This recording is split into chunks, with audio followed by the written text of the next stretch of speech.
حضرت عمر فاروق جیسا دلیر اور جرری آدمی جمعہ پڑھانے مسجد میں داخل ہوئے تو جناب ابو ایوب انصاری دروازے پہ کھڑے ہو گئے، کہنے لگے عمر تیرے نوکر نہیں، ٹائم پہ آیا کر، بڑی دیر سے کھڑے ہیں۔ کیوں دیر سے آیا ہے؟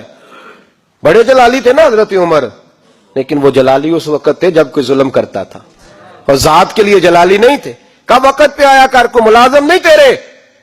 تو سیدنا فاروق اعظم ممبر پہ چڑھے اور فرمانے لگے اللہ ابو ایوب انصاری کا بھلا کرے، جب تک اس طرح کے لوگ موجود ہیں کوئی بادشاہ بگڑے گا نہیں، اللہ اس کا بھلا کرے، اس نے میری توجہ صحیح۔ اور پھر عمر رو پڑے، رو کے فرمانے لگے مسلمانوں معاف کر دو، غلطی کوئی نہیں، میرے پاس کرتا ایک ہی ہے، اور عبداللہ کی ماں نے وہ دھو کے خشک ہونے کو ڈال دیا تھا، غریب ہوں، کرتا دوسرا کوئی نہیں، تو وہ ذرا نا خشک ہونے میں آ کے دیکھ لو ابھی بھی گیلا ہے، مجھے معاف کر دو، میری غلطی نہیں ہے۔ صحابہ درد کے ساتھ رونے لگے اور کہنے لگے اللہ اس طرح کے حکمران ہمیشہ عطا کرتا رہے۔ میرے بھائی تو انصاف کا رنگ تو دے، ان تقاضوں کو سمجھنا۔ یہاں کسی کی جرت ہے بول سکے، طاقت ہے کسی کی، لیکن انہوں نے اپنے آپ کو پیش کیا، سامنے پیش کیا اپنے آپ لوگوں کے سامنے۔ دو مال غنیمت کی چادریں بانٹ رہی ہیں، سب کو ایک ایک ملی ہے۔ فاروق اعظم جمعہ پڑھانے آئے تو اسی چادر کا کرتا، اسی کی تامت، لوگ کھڑے ہو گئے، عمر بتا تو نے دو کیوں لی؟ یہ انصاف ہے؟ یہ عدل ہے؟ کیوں لی دو؟ تو حضرت عمر کہنے لگے میرا بیٹا جواب دے گا۔ عبداللہ بن عمر بولے، کہنے لگے ابا جی کے کپڑے بڑے پرانے ہو گئے تھے، میں نے اپنے حصے کی بھی اپنے ابا جی کو دے دی ہے۔ دیکھیں نا یہ انصاف میرے نبی پاک نے کیا ہے، صحابہ نے سیکھا ہے۔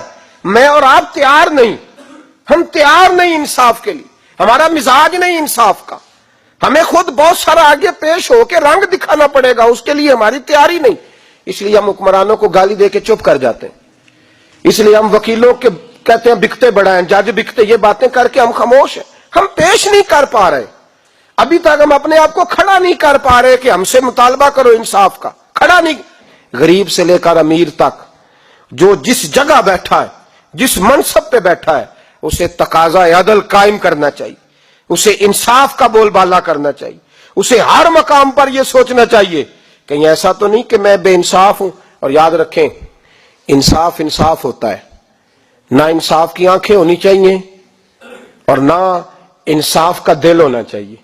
وہ دیکھے نہ کہ سامنے کون ہے، اور اس کا دل اگر دھڑکے تو صرف انصاف کے لیے دھڑکے، کسی اور کے لیے دھڑکنا نہیں چاہیے۔ اسے بالکل فیصلہ کرنا چاہیے، جو بھی سامنے آئے اسے فیصلہ کرنا چاہیے۔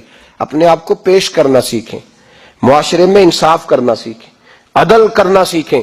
ہمارے ہاں انفرادی سطح پہ جب شروع ہوگا یہ کام، انفرادی سطح پہ، پھر وہ اجتماعی، آپ یقین کریں لوگ گفتگو کی حد تک بھی انصاف نہیں کرتے۔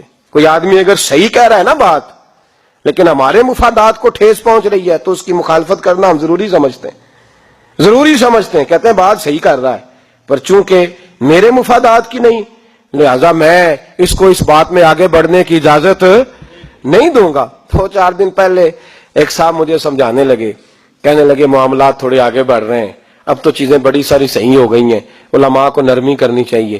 اور میں نے کہا کس بات کی نرمی؟